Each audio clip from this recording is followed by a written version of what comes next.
These medicines basically go zoop, hit these receptors in your brain, and you go, you know what?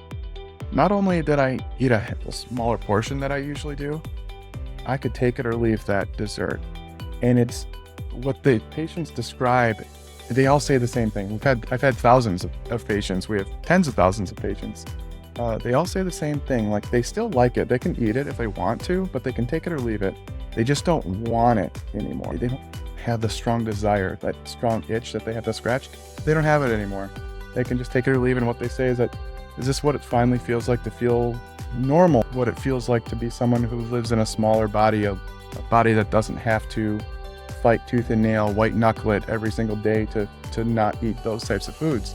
It's remarkable. GLP-1 agonist medications have been a popular topic of discussion recently. While this class of drugs has been prescribed for the treatment of type 2 diabetes, it has recently been approved for the treatment of obesity. GLP-1 agonists like Ozempic have made their way into Hollywood and quickly became popular among the stars, which led a lot of people to question their safety as well as their long-term use. Are GLP-1 agonists a quick fix for weight loss or a lifetime prescription? What happens to a person's weight after they come off this medication? Who should be prescribed this medicine? And what are the possible side effects? Hi, I'm Ashley Reaver, and in this episode of Longevity by Design, Dr. Blander and I sit down with Dr. Spencer Nadolski, an obesity and lipid specialist physician. We have a fascinating conversation about GLP-1 agonists. He explains how the medications cause weight loss, how they interact with brain chemistry, and answers questions about their safety. Dr. Nadolski also discusses who should take this medicine, how different individuals require different treatment protocols, as well as their long-term implications. Spencer has many patients who have successfully used GLP-1 agonist drugs, and he is very knowledgeable about their current use as well as their future potential. In addition to our conversation about GLP-1 agonists, this episode talks about various aspects of metabolism. Spencer gives his opinion on the question, is obesity a choice? Describes how our environment impacts our food choices. Additionally, we talk about ApoB, insulin resistance, and much more. We also cover the importance of weightlifting and why he prescribes this to his patients.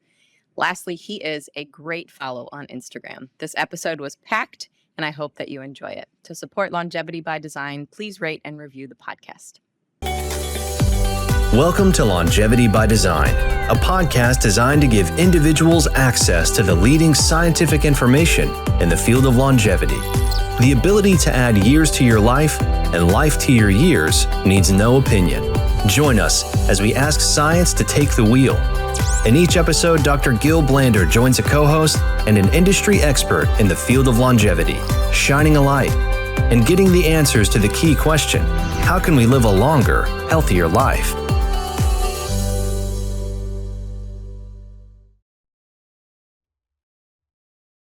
Okay, ready? Hello, I'm Ashley Reaver, and I'm joined by Dr. Gil Blander. Welcome to Longevity by Design, how to live a longer, healthier life. Sorry, I'm going to start over. I've said that 75,000 times. Hello, I'm Ashley Reaver, and I'm joined by Dr. Gil Blander. Welcome to Longevity by Design, how to live a longer, healthier life. We're produced by Inside Tracker, your science-based guide to optimizing your body from the inside out. Our guest today is Dr. Spencer Nadolski. Dr. Nadolski is an obesity and lipid specialist physician with a passion for improving patient outcomes through innovative solutions. As the medical director for Sequence, an online comprehensive obesity management program owned by Weight Watchers, he is committed to developing cutting-edge programs that transform the way healthcare is delivered. With a background in telemedicine and fitness coaching, Spencer brings a unique perspective to the digital healthcare space. Welcome. Thanks for having me. So welcome, Spencer. We are very excited to host a physician that deal with obesity and other weight-related issues, which are a big issue in America. And we always like to start by asking our guests question about what made them decided to become a scientist, or in your example, to become a physician. Yeah, so I was always into sports. I grew up in an academically and athletically minded family. Dad was a biology teacher and a wrestling coach. My mom was an elementary school teacher, older brother, smart guy. He's an endocrinologist, actually, very good athletics as well. But I was his younger brother, and growing up, I was like, you know what? I really want to be good at sports. I can't rely on my genetics. You got to actually work hard. But I also wanted to use science to get better using nutrition and exercise science. So I actually did really well, not at first, but throughout high school, got really good at wrestling and football. Ended up wrestling at UNC Chapel Hill as their heavyweight, did pretty well there. And went to medical school, and everybody thought you should be an orthopedic doctor. You're this big, strong guy, kind of like a stereotypical thing. And I was like, no, no, no, that doesn't really get me going. I thought, if I could just take a fraction of my passion for getting better at performance and helping people use that fraction just to prevent or even put into remission their type 2 diabetes, get out of pain, that would be fulfilling to me. So instead of getting people going from like a 300-pound bench press to a 400-pound bench press, or going from a 6-minute mile to under a 5-minute mile, it was like, how about we get people to just walk for 10 minutes in the first place after being sedentary? How about we get people to do their first push-up type of thing? And that really was fulfilling. So you go throughout medical school, and then you got to pick your specialty after that and go to residency. And ultimately that's, it proved to be what I really like to do. I didn't care about helping people that were in my same shoes. I liked helping people that were just going to go from nothing to just something and really improve their life by a lot, as opposed to incremental improvements in performance. So that's really what got me into that. And then the telemedicine thing was a whole nother story, but basically understanding that our current healthcare system is a bit archaic in the way that we treated people. I can go into that if you want, but that's kind of that tech, later in my life tech stuff. And how about as a lipid specialist? Was that something that you were interested in before, or something that also came later? Yeah. Yeah. It fits into the whole cardiometabolic picture. There's no cardiometabolic medicine specialty right now. They're talking about it. But imagine like there's lifestyle at a base, and then you have like obesity medicine and lipidology. You can go into cardiology, but cardiologists learn pretty much like lipids, and they also have something called electrophysiology, like the electricity through the heart and how the heart beats. I'm not interested in that stuff. I'm more interested in the atherosclerosis and preventing that and treating that. Whereas I also like endocrinology, but they also go into things beyond, let's say, metabolic syndrome. They go into thyroid cancers and pituitary disorders that they're kind of interesting, but I don't like that. So cardiometabolic medicine combines like lifestyle, obesity medicine, lipids, and the stuff of endocrine that I really like, and stuff of cardiology I really like. So I had to kind of niche out my own little specialty. I think in the future there'll be its own specialty. They're talking about it, but so the lipids fit in there. Awesome. Excellent. And we would like to maybe switch gear and talk about metabolic and what is metabolism and all of that. So maybe we can start by you explaining what is the meaning of the word metabolism, Yeah. and describe what does it mean to be in a good metabolic state. Yeah.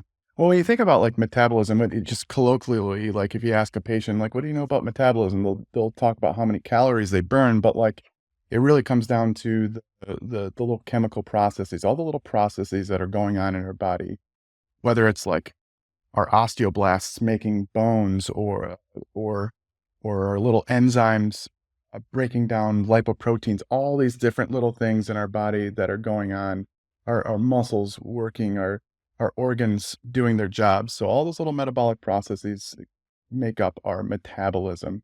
And there's different components of our metabolism. If you're thinking about how many calories we burn, there's your basal metabolic rate, how much you would burn just being alive.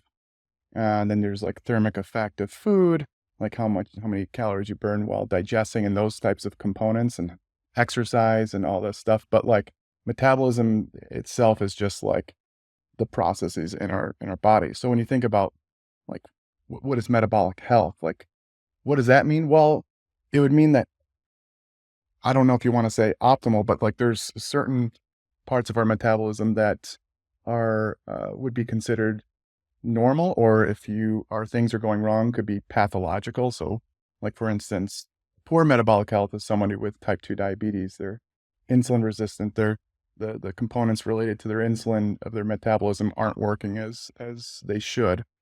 So somebody with good metabolic health, all the processes are working as it was intended to. That's kind of the gist. Yeah. And by the way, we like the word optimal. So please Yeah. continue. It. Yeah. We strongly believe that there is a normal, but there is optimal, and nobody, no one is boring. So everyone should be in the optimal state. Yeah. So, Ideally. well, 100% agree with you about that.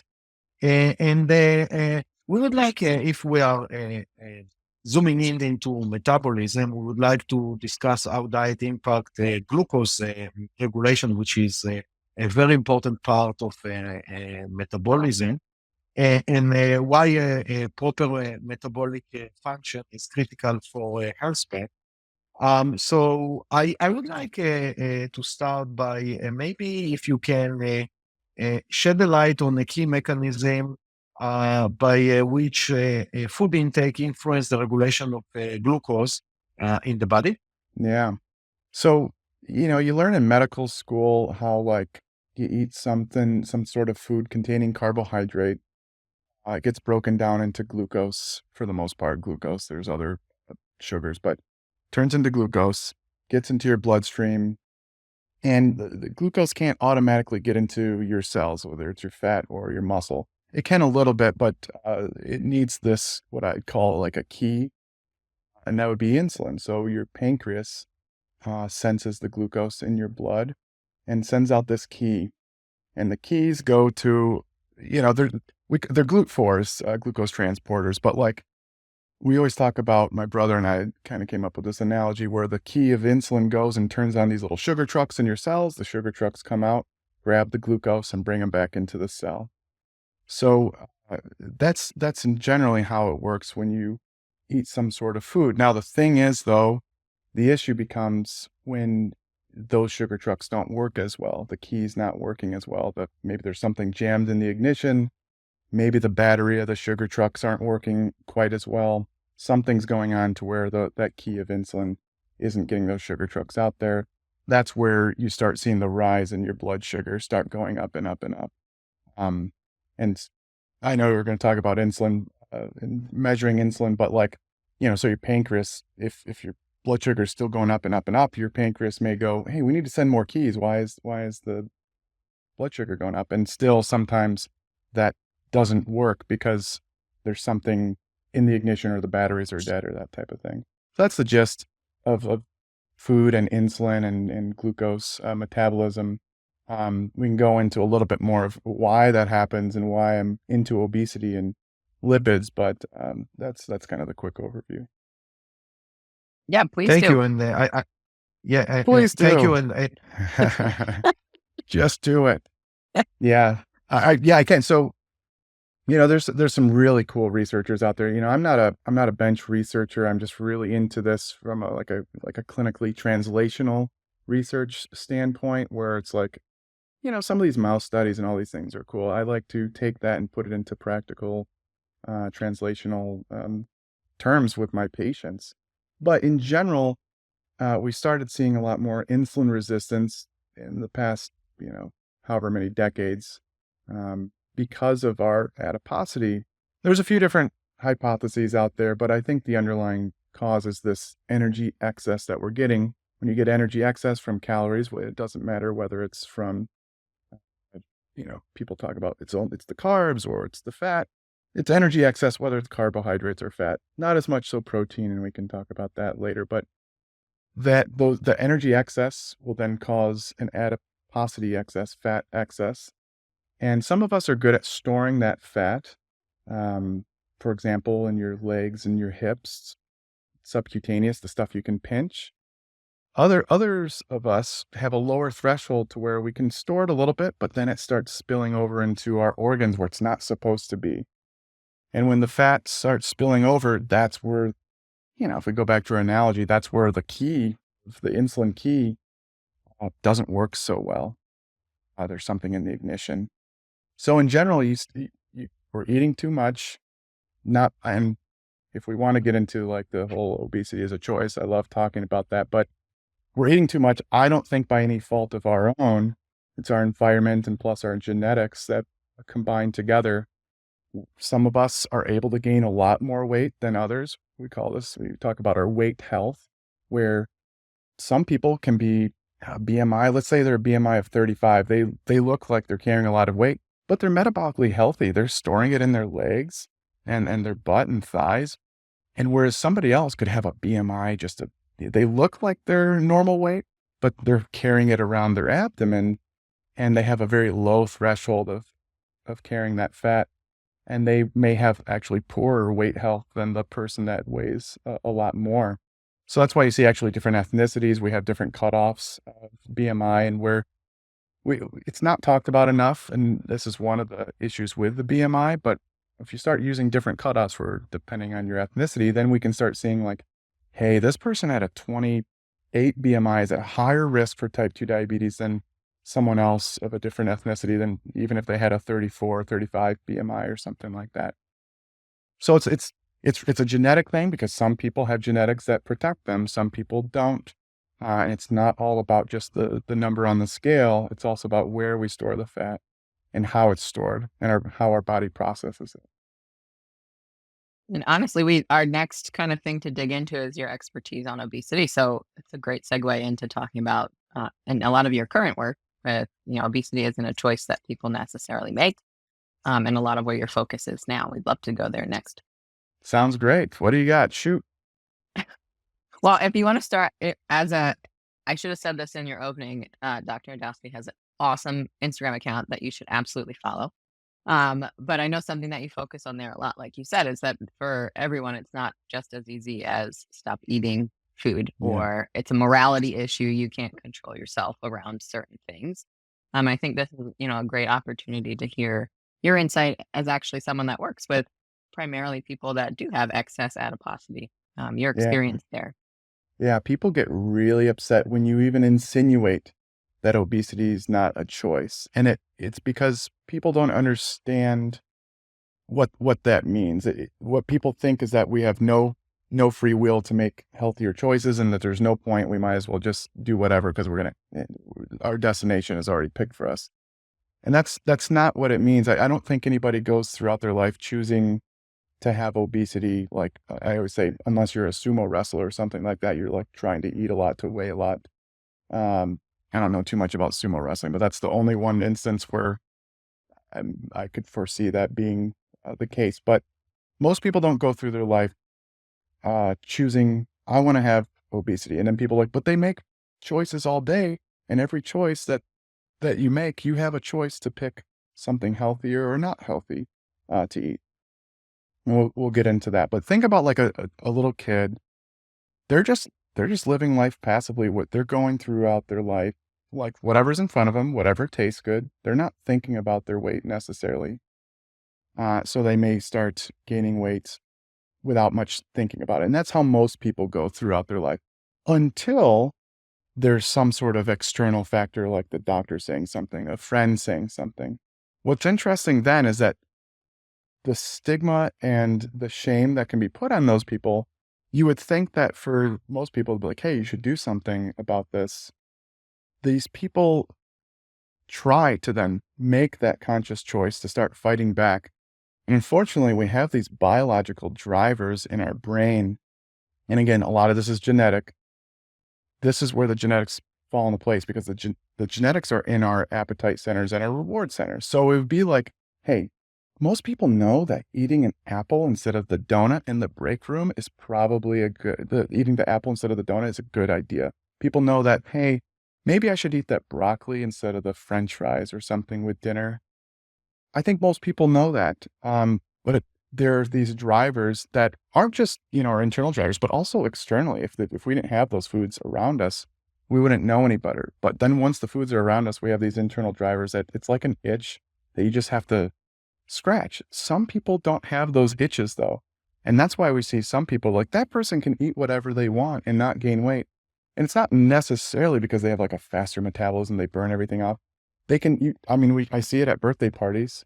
You can see it at birthday parties with like even fraternal twins where the one girl will eat or boy will eat a few cupcakes. And the twin that's fraternal, not identical, they'll eat one and they'll be like, I'm full. The other one, they have the same environment growing up, the same nurturing, right? But the nature is slightly different in their genetics. And you'll see another one eat more. Like my kids, for example, I don't stop them from eating cupcakes. If we're going to a birthday party, I'm not going to say, hey, you can't have that cupcake. Everybody else is enjoying it. I'd probably get shamed on Instagram for that. But like, I notice my kids, they'll eat one. Once in a while, they'll want another one.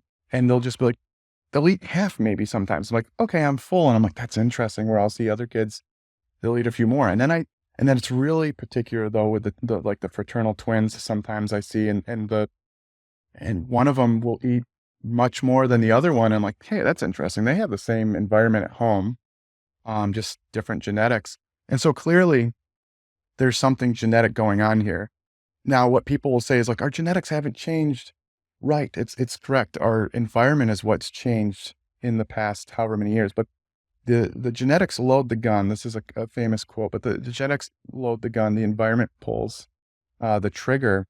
And so even before with different genetics, we'd have different variations in our weight, just slight, but the environment exacerbates it. It aggravates those differences over time. We have these foods that are just very easily overeaten. And with genetics combined with that, some people just eat a little bit more each meal by no choice of their own, because it's a passive thing.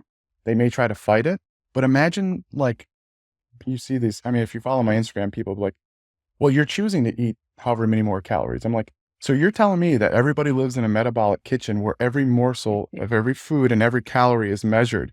No, imagine like every meal, there's like just 50 more calories here, there, and it just adds up day over day. Yeah. And so like telling people that they choose, it just makes no sense.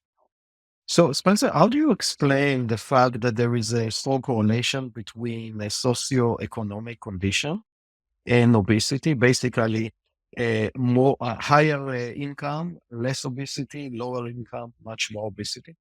Yeah, I mean, so there are a lot of studies into this, and it's so funny. This is another social media is a crazy world, but you'll see some people be like, "Whoa, you can't you can't cook these pulses for like 80 cents and all this and that." It's true that you could probably make some of these foods for a lot cheaper, but in the end, like when you have to work multiple jobs to try to make ends meet, you're stressed because of maybe you have kids that you have to take care of. In the end, having a lot more money just makes things a lot easier. I make a joke about like the personal trainer at the gym shaming the mom of 3 that they have to meal prep every meal, get 7 to 8 hours. Oops, can you see me? Sorry, cut out there for a second. Yeah, we can. Okay, good. We can. And the mom's just sitting there like, what? Like, whereas the personal trainer literally lives in the gym. It would be easy for me. So I have a very flexible lifestyle now. I'm all telemedicine. And in between, I'm able to go for walks in between, and sometimes during meetings. I have plenty of resources to cook whatever I want. I can even, I don't live where I want to live right now. I'm moving soon, but like pretty soon I'd be able to afford an Uber Eats super healthy meal. Whereas somebody else, maybe they only have a McDonald's or whatever near them. And like, I'm not so sure of how good the food is at McDonald's or whatever fast food that they have. So that explains a lot of it. I mean, it's just when you have the resources, you can do whatever you want. You could build a home gym. You can do this and that. You can have a neighborhood you can walk around. That's nice. Whereas other people, they won't have that. I mean, they could try to make it happen. They could fight through it, but the barriers are much larger. So it's always easier said than done with somebody who has those resources. Just do it versus somebody who's like, okay, I'm trying here, but pretty hard. So basically what you're saying, it's the resource, and also I think that the time, as I'm getting older, money is cheaper than your time. And, we are talking about it always, that longevity by design. Yeah. You have your own time. I don't know, it will be 90 hopefully or 100, but that's what you have. And when you are getting older and older, and usually we are getting also more and more resources that you have. you started to realize the time is the limit. And those people with the low social economic, they're working 2 jobs, 3 jobs, and also they're living the food desert. So it's very hard for them. And the stress. I think that's, the stress. Yeah. I think that's a big part of that. So that's drive me actually. You spoke a lot about BMI, not a lot, a bit about BMI and so on. And there was something in addition to BMI that we like to look at least at the track, and I assume that you are as well. It's more like a body composition. So if you look at that comparing to BMI, what is your opinion? Yeah. So the cool thing about a BMI, and everybody hates a BMI, but the cool thing about it is it's so easy to calculate. That's why they do it. It's so easy to calculate. It's ingrained into the research. If we had it my way, there'd be like some little Star Trek little thing on our app that would scan us without, but that was cheap. It was a free app. It would scan us. It would know where every little molecule of our tissue was located, what type it was. And we'd probably be able to get a lot of really cool research. So they're starting to do this with DEXA scans, even MRIs in some cases, trying to look at where, like what type of body composition, muscular versus adipose, where's that adipose located? What, even like the type of adipose tissue, and that type of thing. And then they're starting to look at functional MRIs and all sorts of crazy stuff. So if I had it my way, we would be able to scan everybody and then have the research on that to where when we scanned another person, we would be able to predict what was going to happen with that person. Unfortunately, we don't have that luxury yet. I'm sure things are changing quite quickly with healthcare, so I wouldn't put it past that we have something like that in the next few decades, I think. But for now, we do have DEXA scans that we could get. They're somewhat readily available in bigger cities. And the data is pretty clear that like body composition would give you incremental better information. But if you don't have that, you can use a BMI plus a waist circumference at least. And then, for you guys, we can do biomarkers. And the biomarkers plus the waist circumference and the BMI does a pretty good job at clinically, what I call staging that person's obesity. So that goes back to the person who, they have a relatively smaller waist, but they have a larger BMI because they're holding it in their legs, let's say, and then their biomarkers look good. Whereas someone who has a lower BMI, but a higher waist circumference, and their biomarkers look not great. So you can actually clinically assess their obesity in that type of way, as opposed to getting everybody a DEXA scan. Because even if you got everybody a DEXA scan, there might be some variances in there where, hey, we still want to check their biomarkers because that's not going to predict everything. If that makes sense. No, makes a lot of sense. By the way, I've done a DEXA scan a couple of months ago, and I felt that I'm good, and I've seen that I have some visceral fat. Yeah. So literally, now I've started to work very hard to remove it. So, but again, I think that I'm in the side of the 80-20. I'm in the 20%. I'm trying to optimize everything, and what you are trying to do, which is I think very noble, is let's take the 80%, people that are really unfortunate, let's bring them to. And I think that today InstaTracker is more taking care of the 20% people that really want to live better, longer, have the funds, have the excitement, have the motivation to do that. Yeah. And definitely we need also to help the 80% that don't have all of that. Yeah. So thank you for doing that. Yeah. There's definitely a business model with people there are a lot of people that want that extra little bit. So I can understand that. I think Gil and I both would very much love, though, if we could, instead of focusing on the 1%, getting 1% better, like you said, going from a 300 to 400, like whatever. Bench press, whatever. Yeah. Yeah. Bench press. There it goes. goes. Sorry. Get my brain. To really, again, helping someone just go for that 10-minute walk. Yeah. Yeah. But on that bench press, doctors who lift, I know is something that you and your brother also did too, and focusing on muscle mass and strength training. I feel like it's also something that's pretty rare amongst physicians, of recommending that people pick up and put down pretty heavy stuff. But there's tons of research that shows that muscle mass is associated with better health outcomes.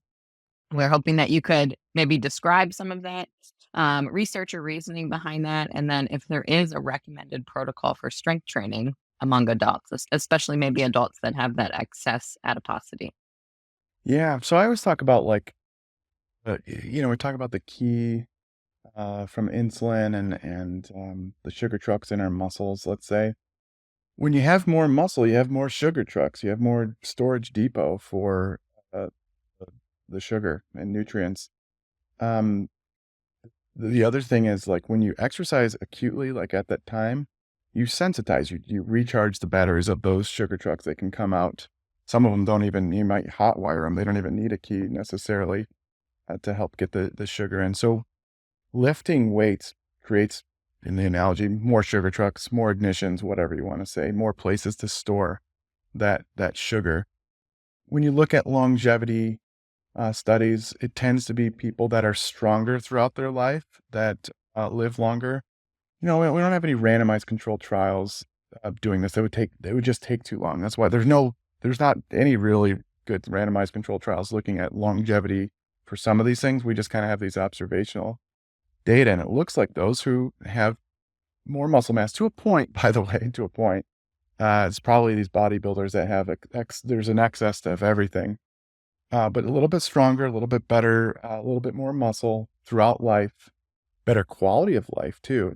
I know you guys focus on the longevity, but I have a feeling you also focus on health span and quality of life, which is also important. So function as well. But metabolic health, you have more places to store nutrients and have more opportunity.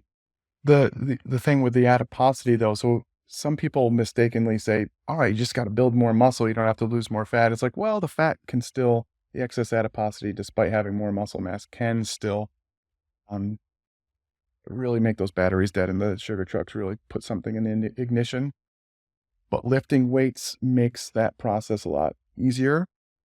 More muscle means more calorie burns, not by a lot by resting, but you do more when you have more muscle. You can function more, you can work out throughout the day, do more, and you burn more during that aspect. And then having more muscle is also related to if you have excess adiposity, you're able to lose more fat and keep it off. This is observational, but that tends to be the key. So I love lifting weights. I'm a shill for it. That's what got me good at sports. It's also been a big part of my career. So at least twice a week, if you're not doing anything right now, 10 minutes once a week, just start trying to do like body weight squats, and if you can't even do one, just start with a half one and just work your way up. Push-ups, if you can't, just get on your knees and kind of do some of those types of push-ups, knee push-ups, and then work your way to two hands. And whether you need to get a strength trainer, a strength coach, or somebody else that can help you through the motions, like I think everybody or most people, I don't want to say everybody, not everybody, maybe there's some people that, can't move at all right now, but a lot of people could start just even once a week with just a few minutes working through some of those things. So, but ideally you would do at least twice a week. I would say full body, work your way up there. And then if you get up to 3 or 4 times, it starts to get gravy. Like, once you get past that twice or 3 times a week, if you're doing full body or most of your muscle groups, you're good to go. Yeah, and Spencer, I would like to double click on the point that you said you can exercise too much. Yeah. And we in our audience, I'm sure that it's happened. It's actually happened to me this week that I went to a lot of weightlifting classes, and I've started to feel like one of my muscles started to feel very bad. And instead, so I said immediately I quit the class, and the day after I joined the yoga class. So what I'm saying, it's amazing to exercise, and lifting weight is very important. But also, if you take it too much, you will get injured, and that will make a negative effect. So know what is your limit and try to not go over the limit. And maybe, I don't know, 4 times a week is great. Don't do it 7 days a week. Take a day rest and do some stretching and also do some cardio. So, and I'm not saying that because a lot of our audience are overachievers, and the risk of being overachiever is basically they get injured and then you won't be able to exercise for a while. So try not to do it. Awesome. Yeah, no, I agree. I've been one who has overdone it many times in the past, so could appreciate. Excellent. So we discuss a lot about glucose and insulin, and I don't know if you're aware of that, but very recently, a couple of weeks ago, Insulin Tracker added insulin as our newest biomarker in our ultimate panel, which is a panel that includes up to 48 blood biomarkers. So it's a lot of biomarkers, and we're trying to explain to the user how to use it and what to do with that. So I would love to hear your perspective about insulin, high level, how is it important? What is the insulin, let's say, responsibility, other than what everyone knows that it's important for allowing the glucose to go into the cells? Would love to hear your perspective about that. Yeah, so fasting insulin, some doctors do it, some doctors don't.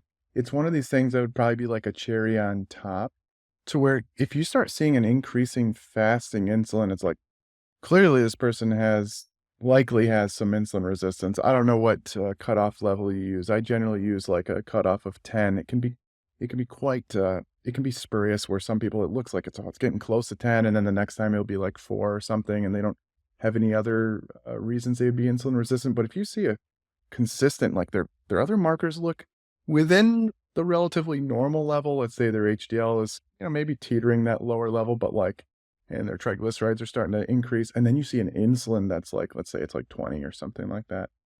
When you start seeing that rising insulin, it's because your pancreas is pushing more out, because it's like, hey, we got to keep this glucose lower. Your glucose could be normal, and that's because your pancreas is trying to keep it that way. So I've used it in the past. I don't get it automatically on patient, because it's an insurance thing whether they're going to pay for it or not. But there are patients that want to go, hey, I'd like to know if I'm insulin resistant or not. Okay, let's get all these markers and insulin. If it's above 10 and they have other, like their waist circumference is a little bit elevated, but their other things look relatively in the normal range, that's where I'm like, hey, yeah, you got some insulin resistance. We need to tighten things up a little bit, get you a little bit leaner. That's kind of the gist for me. If you start seeing that increase, it's like, hey, time to lean up. Yeah. And I spoke with a good friend of mine who also was a guest in the podcast. And actually, we just recorded another episode with him. His name is Dr. Mitch Roslin. He's a bariatric surgeon, one of the best bariatric surgeons. And when I discussed with him insulin, he's saying, in his opinion, insulin is like the early warning sign for starting to have like issue with glucose metabolism. Very similar in a way to when you look at the ApoB, as it's the early warning sign for lipid issues. So that's how we see it. And it sounds like you you describe it very similarly. So I'm happy to hear that, and happy that we made the right decision to add insulin and give our user a bit more early warning because we believe in prevention. It sounds like you believe in prevention as well. So let's find the issue early and let's take care of it instead of send it to the mechanic and then do a lot of inject a lot of insulin in order to solve the issue that you might solve by just eating a bit differently. Yeah. So thank you for that. Yeah. When you get some of these tests, you want to know, like, what am I going to do with it? So like I know some like endocrinologists or doctors might not order that, and they're like, how's it going to change your management? But I will say, if a patient is motivated and and let's say you didn't get the insulin, but everything else looks normal and they have a little bit of an increased waist circumference, is that gonna change their behavior? So what the insulin would ideally do is go, okay, we got this, everything else looks pretty good, but your insulin's high, and I think based off your other stuff, you definitely have insulin resistance now. Will that motivate that person? And I think for you guys, people that are like really into this, if they see that added to their biomarkers, it would probably give them a little bit more motivation to go, yeah, I really, I love shawarma. I'd be like, okay, I should probably cut back on the garlic sauce that I'm putting on my shawarma or something like that. So, yeah, I think Yeah, I don't see any harm in doing it other than like the only harm would be like if it were just spurious, for some reason it was elevated once and everything else is normal. Um, as long as people understand the pretest probabilities and understanding of these numbers that they can be some variation. Yeah, I think it's a fine marker. Yeah. By the way, shawarma is my wife's favorite food. So Ooh, sounds like you can be friends. yes, I love it. It's my favorite by far. It's the one thing I could eat for the rest of my life.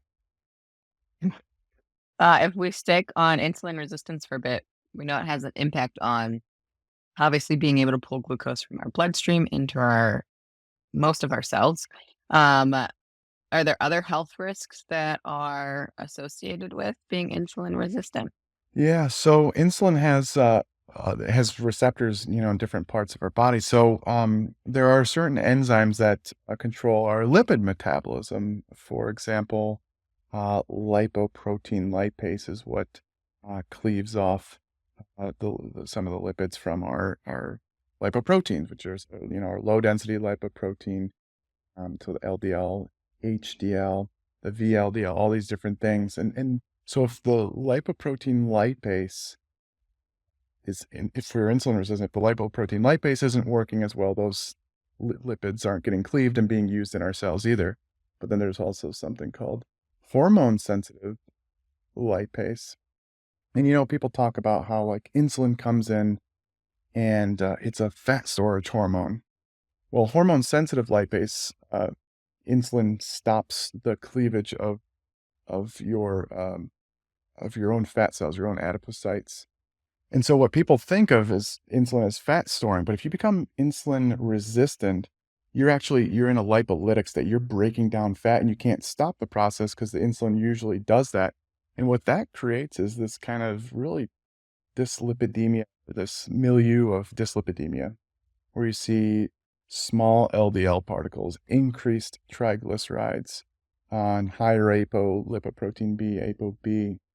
And so there's insulin resistance, which can cause, endothelial dysfunction that can cause the LDL particles and ApoB particles to get stuck in your arteries and start atherosclerosis. But you also have more particles in general, which will then cause more atherosclerosis. So that's what I focus on. It's like, hey, if you're insulin resistant, not good. You're gonna have these probably more atherogenic particles, and you're gonna have them more readily stuck in your arteries and start atherosclerosis. So that's a big thing I focus on. Blood pressure too. If you look at metabolic syndrome, it's blood pressure.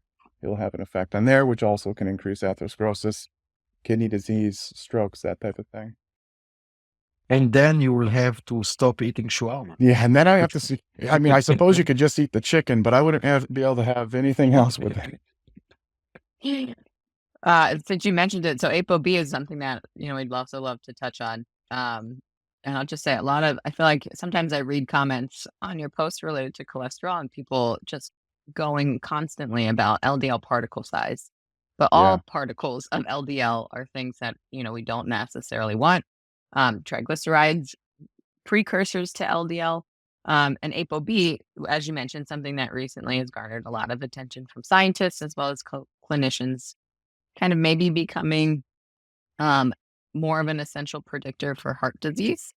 yeah, What are your thoughts on that, of utilizing ApoB for a predictor of heart disease as well? yeah. When you look at what the physiology or pathophysiology, I should say, the process of atherosclerosis, it's the particle specifically that gets into the endothelium, which is the lining of your artery. And the particle has this ApoB protein on it. And that's the part that gets stuck, actually gets caught into the inside your little matrix, inside your intima of your arteries.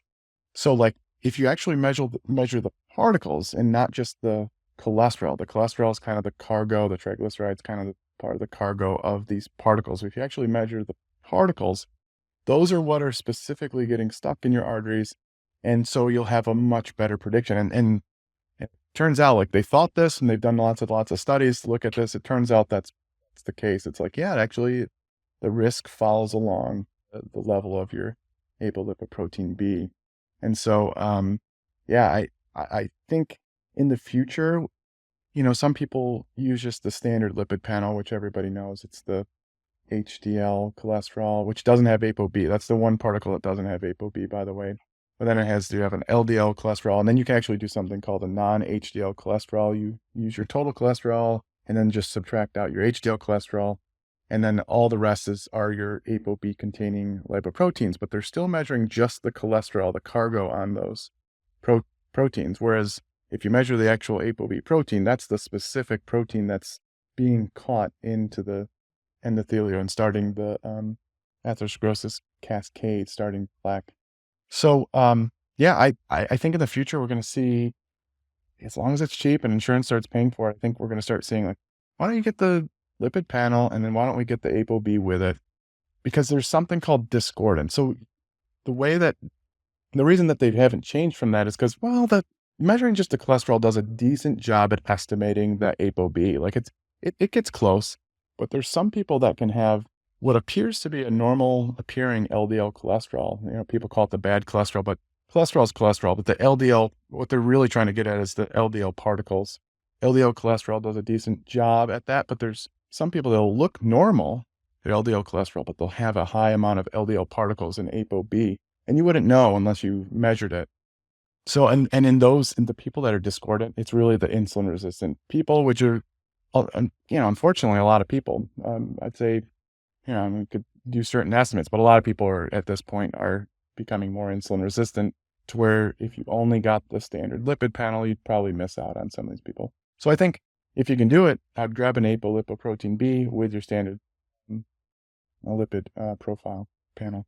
So why it's not part of the normal medical practice to test ApoB on top of the normal lipid panel? Yeah, it's one of these things where like inertia from certain ways we've done it. It's like one of those things where everybody's done it this certain way. Let's just keep going that way. So I think there's a big push to add it, and it's in the past decade it's gotten stronger and stronger, and there's a lot of big proponents about it. I still don't think it's gonna change even the next decade, but I think in maybe a decade or two, the trials have to start also using it as like a way to target it. And then once it gets into the guidelines, the true guidelines, like, hey, this is the number one recommendation to do it, that's where you'll start seeing change. Insurances have to pay for it as well. You'll hear some patients complain like, hey, the doctor ordered an ApoB and I got charged $100 for it. It doesn't cost a ton of money if you pay cash for it, but yeah, I think it has to get into the guidelines. Studies have to continue to stack up, and then insurances have to pay for it. And then we'll see it. Yeah. So in the meantime, everyone that want to go again above and behind should find it not via the clinician most likely, and unfortunately that's the situation. Let's say for the next decade or so. Yeah, so I think it's going to be a while. Yeah, I think it's going to be a while. But yeah. Well, okay, if we pivot from ApoB into, again, a lot more of what you focus on in telemedicine in particular, at least when I started following you a few years ago, you were working with another company offering nutrition counseling to people online, which I feel like was at that point pretty revolutionary. And when it comes to weight management or body composition, metabolic health, understanding the role of behavior change is something that's so crucial for people trying to give these recommendations for people to listen. But how do you use behavioral science to help your patients achieve their health goals? And I think especially since you mostly are involved in telemedicine, seeing people remotely. Yeah, so in the past it was just me. I was just the only guy like doing it all by myself. I had to do all the nutrition, the strength training, and the medicine. So I had to learn behavior change. I had to read books, motivational interviewing, took courses. Now the great thing is I have an amazing team. Like Weight Watchers, they have a whole scientific team that goes into behavior change. Like that's like what they're known for. They're the number one doctor prescribed commercial program for behavior change and lifestyle. So now luckily we utilize tech and a whole team that can do it. So it takes the burden off of me and also my clinicians at Sequence. We have a whole comprehensive program, but having a team behind you to help with the tech to do that. But if you're doing it yourself, you really have to talk to patients with empathy, understand where they're coming from, not wag your finger at them and say, hey, you need to cut out this food and that food, and you got to follow this type of diet or else you're going to die type of thing. Sometimes scare tactics work for individuals, but for most people, it's just like, I don't want to get shamed. I'm not going back to that doctor again. I hear it all the time. I hear it from patients that saw other doctors and that type of thing. So it's really, meeting the patients where they are. Like, hey, you don't have to meal prep every single day, chicken and broccoli and brown rice or whatever that some people say to eat, or that you have to follow a ketogenic diet, or you have to eat this many calories, or else you kind of see what they're doing.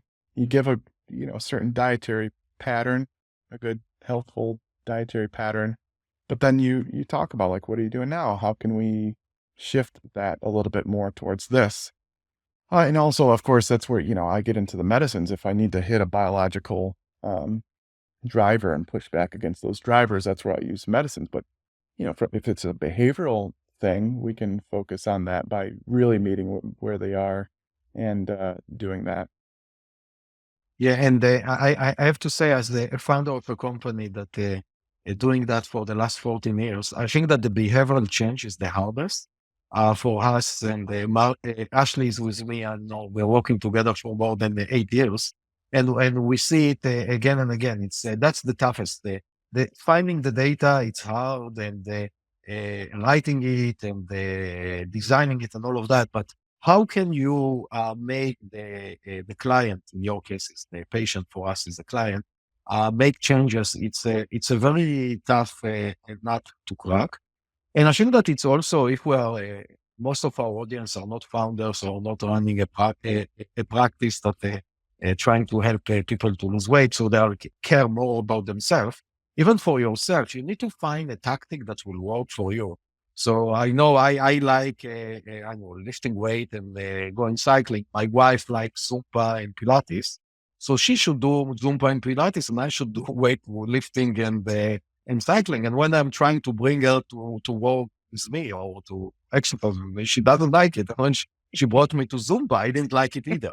So I think that everyone should find, and we need to appreciate, what do you really like? I have a good friend that is overweight, and I invited him to ride a bike with me once, and he started to be so excited about it, and he started to cycle because he found something he's like, and it's exercise, not something. So, and my wife sometimes telling me, Gil, you are like, you are doing it too much. It's like you are like addicted to exercise. And at least I'm addicted to something that's positive. I'm not addicted to drugs. So Right. I think find push your addiction to something that is positive, and also when you are there, try to be not too much addicted, because if you are addicted to exercise, you might get injured. But I'm 100% with you. You need to find the behavioral change and something that can stick for the long goal. Don't do something that don't exercise at 5 a.m. if you used to wake up at 7 a.m. That's Yeah. won't work. Yeah. I had a debate at the Obesity Week. It's a big conference, and about like cardio versus lifting for fat loss, if you had to pick one. And it's a funny debate because, like, I'm sitting there going, like, like, I usually give it to my preference to my patients. My patients like to bike or run or whatever. I'm not going to tell them to stop and to only lift weights. So, like, honestly, like, yeah, physical activity is good. Sure, we'd like a combination, but, like, let's do what you think you're going to do, because all of it's good for you anyway, and will have good effects. So I like that. Do what the patient prefers, as long as it's in a healthy direction. Excellent. And something else that you talked on was one, I think offering empathy to your patients is so important, especially in this, patients that do have obesity. It's something I know you talk about a lot on social media, but also have a lot of expertise in, is targeting those biological factors related to obesity. And there are so much debate about these new class of drugs, the GLP-1 agonists, that can be very helpful in helping reduce adiposity. So I was hoping you could briefly talk us through what those are, and then maybe debunking some of the myths or misconceptions or garbage in general that you hear about them when you do make, posts similar to how obesity is not a choice? Like when is it the right time to prescribe them and what do they actually do? Yeah, so GLP-1 stands for glucagon-like peptide 1, natural hormone that comes from our intestines in general after eating certain foods. It helps our pancreas make more insulin. It slows our gastric emptying, but also has an effect on satiety and cravings and appetite. So the issue is that our own endogenous or natural GLP-1 breaks down within minutes. So like if you took an injection of it, it would be gone. Like it doesn't matter. So scientists first used it for type 2 diabetes because they found people's blood sugars were improving and people were losing weight. So like this is a great type 2 diabetes drug as opposed to some of the older drugs which cause weight gain and sometimes hypoglycemia. Their blood sugars will get too low. These don't make your blood sugars go too low for the most part. And people losing weight and they're helping without using insulin as a different non-insulin type of drug. So that scientists found ways. There's a Gila monster. They used the venom from it. Really cool story if anybody wants to go look it up. But they found ways to basically mimic our own endogenous or natural GLP-1 without it being broken down within a minute or two. And so throughout the years, it started off with a twice-a-day injection. Then it went to a once-a-day injection. Now we're at a once-a-week injection. They found ways to have it like a 7-day half-life. And the way that they're modifying the peptide and even finding ways to make it not a peptide. So the reason it has to be injected is because it's a peptide and it gets broken down in our gastrointestinal system, like our stomach acid would just break it up. They have found ways to put it in pills even as a peptide, but it has a special delivery system that changes the pH. All these different things. Now they're finding ways to make smaller little molecules that you can ingest. Those won't be out for a little bit later, but for the time being, a once weekly injection, and people's blood sugars are improving. Now the thing is, they found that people are losing a lot of weight. Like, wow, there are receptors in the brain that had the GLP-1 receptors are in the brain, and really this is having an effect on satiety. So they developed it for obesity. First in 2014, it was the drug liraglutide, first used as Victoza. Then that was a type 2 diabetes drug. Then in 2014, they cranked up the dose from 1.8 milligrams to 3 milligrams. And this is a once-a-day injection. But that drug helped people lose about 7 or 8% total body weight, which is okay. When you think about diet and exercise over a year average on a population level, it's more like 5 or 6%. You start getting up to 7 or 8% and keeping it off, that's pretty good. But these newer ones are even more powerful. The reason there's a craze about them is because now we're seeing that 15 to 20% total body weight loss on average. And it's only a once a week injection with relatively minimal side effects. Now the side effects are like GI, like you get some nausea. Most people it resolves. Most people it's mild. Some people get a moderate to severe nausea. Once in a while, they're like throwing up. They don't feel good. For most people, it's very mild. One of the misconceptions is that it's the nausea that makes people lose weight. It's not. That resolves, and what they're left with is this satiety. And it's not just satiety like you feel full. What people describe is that they felt full and satiated after a meal, or maybe not, but let's say they didn't. The medicine helps with that, but also they could have felt full, but still everybody here probably knows this.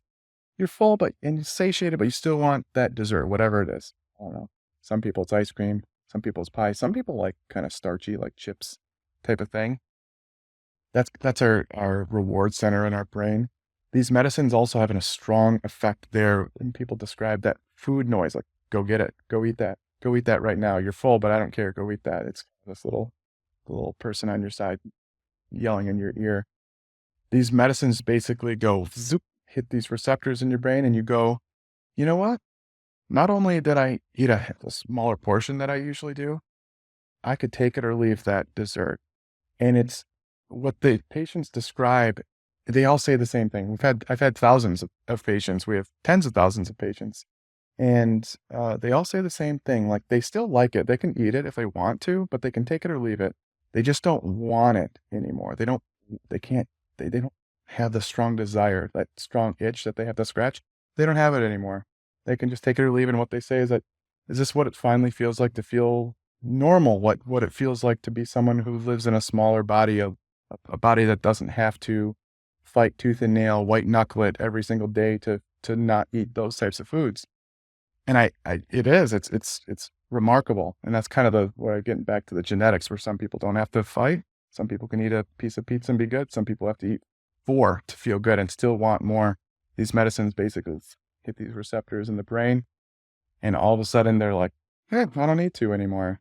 And they feel great. So, Spencer, it sounds like too good to be true. Yeah. What is the negative side of, Yeah. if at all, of Yeah. the GLP-1 agonist? Yeah. So, so people are like, you must be a big pharma shill. I don't make any money. I mean, I think, if you look, you can actually look it up. I always tell everybody, look it up. There's this open, the Sunshine Act. You can look it up. I might have made I've gone out to lunch to learn about some of these things. It's like $30 every couple of years or something like that. But you can look it up. I don't take money from them. I just love the drugs. Some people are like, these aren't miracle drugs. I'm like, well, they kind of are in certain ways. But here are the negatives. Some people get severe side effects where they can't tolerate water. So like you worry about them. People talk about kidney failure and this type of thing. They actually are kidney protective, but in the rare case that somebody gets a severe nausea, they can't drink or eat. They're throwing up. They get what's called hypovolemia, and they get dehydrated. And because there's not enough blood flowing to your kidney, their kidneys get injured and hurt. So that you see that rarely once. I mean, like we monitor this very closely in our thousands of patients, but like it doesn't happen very often. We do have dietitians that also help with side effects. So like, hey, this person's having side effects, because you can change the way that you're eating. Some people prefer eating a little bit more frequently, smaller meals, less heavy meals, so not as much fat in the meal. So you'll know, like some people are like, oh, I don't feel good after that. So we can modify the way they're eating. That can help. I have some other medicines to counteract some of those side effects as well. Other potential negatives, though, they're expensive. Right now, they're super expensive. 50% of commercial insurances pay for it. The other 50%, unfortunately, you're out of luck.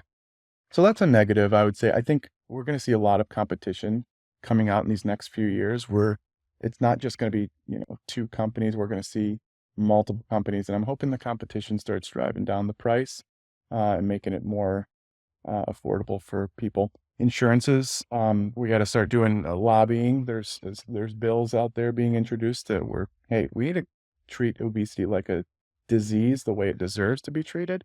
And so we need to cover these things. And as you know, you're talking about let's prevent cardiovascular disease before it happens. Because once somebody has a heart attack, they go and imagine having a hospital stay where you get a coronary artery bypass, and then that person's on all sorts of medications and certain quality of life factors.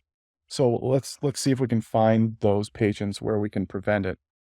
I think that's going to be key. We're actually doing some research in that regard, so I think we're going to help out there. Go ahead.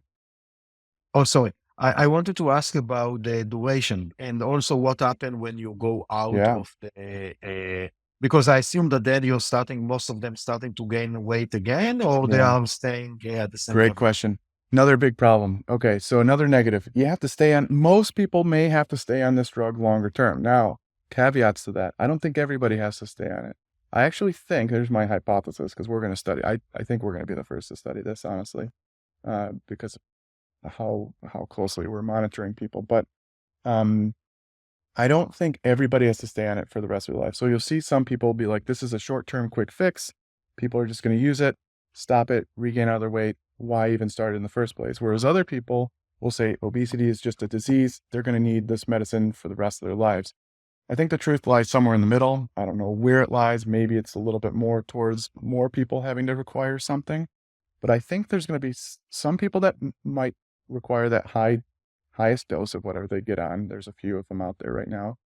But I've noticed that some people can actually titrate or wean down on the medicine.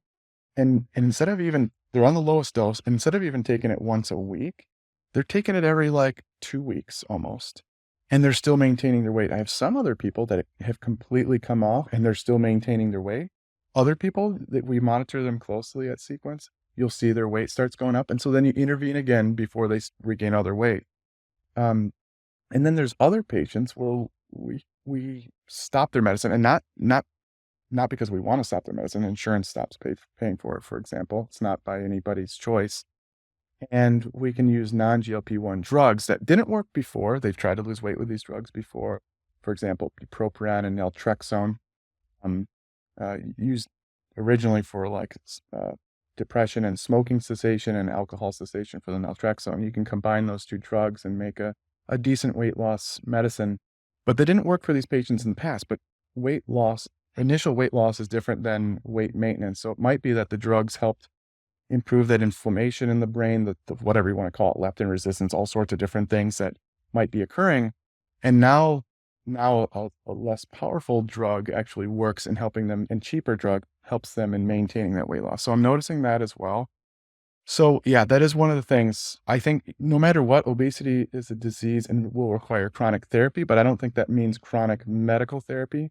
Some people, and my hypothesis is this, I think the people with genetic more propensity towards obesity, where they have a lifelong appetite dysregulation, they're going to require probably more medical, whereas some people only gained weight recently in life and it was due to like the pandemic or a move, a death in the family, marriage, kids. Actually, kids is the number one I always hear. And so those people, maybe they just needed help with the medicine to get back into the old habits that they used to be before. You know, the food noise and things and the environment's going on and it's hard to handle. They use a drug, knock that food noise out. All of a sudden, they're able to follow the habits they used to do and they get back into the habit of it. And you slowly wean off the medicine and they might notice a slight increase in their appetite and cravings, but overall, they're back into the habit of doing the things they used to and they maintain the weight.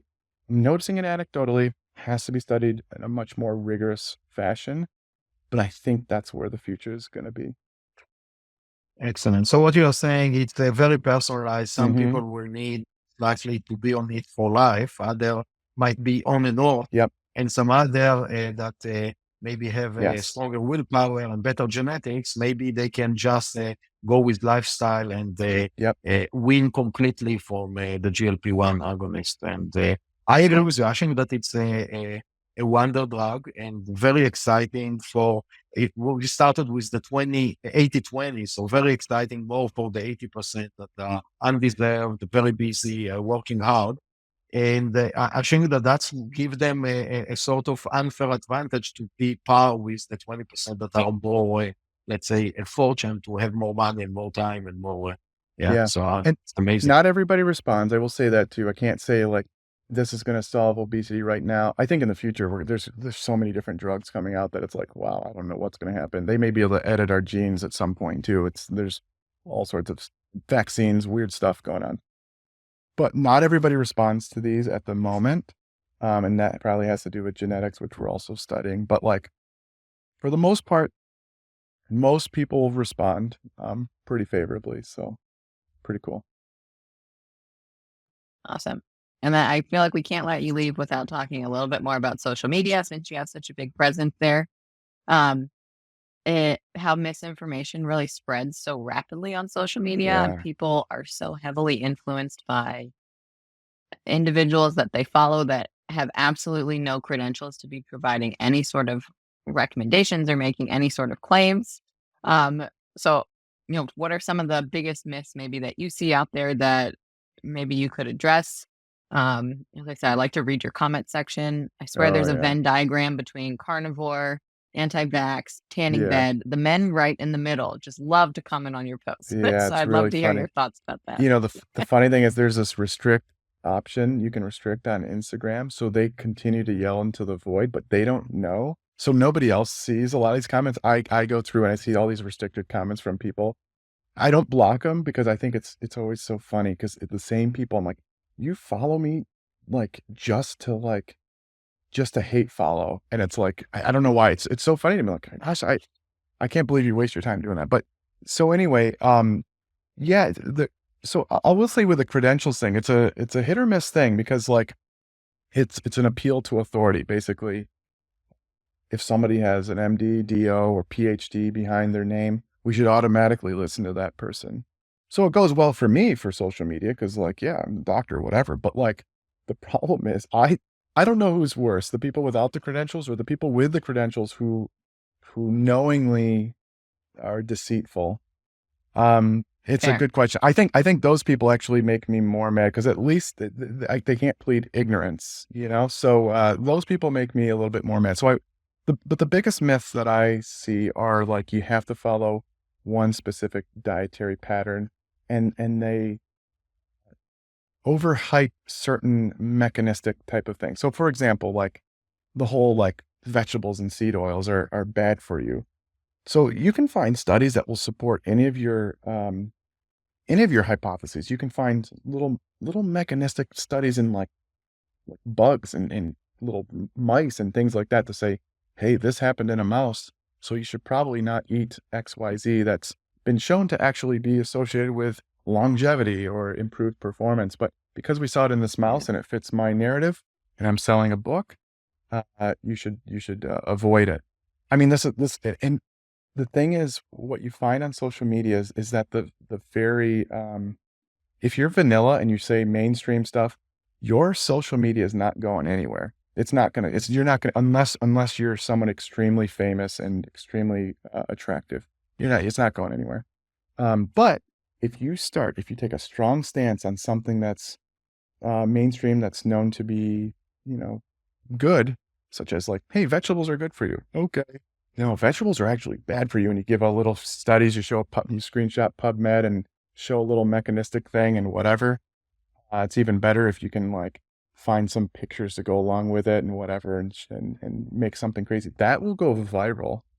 The way that I did it though, I was like, I want to take a stance against this, but there's a big void. How are you going to, in this huge sea, how are you going to get attention? So I use humor, and kind of make fun of that type of stuff.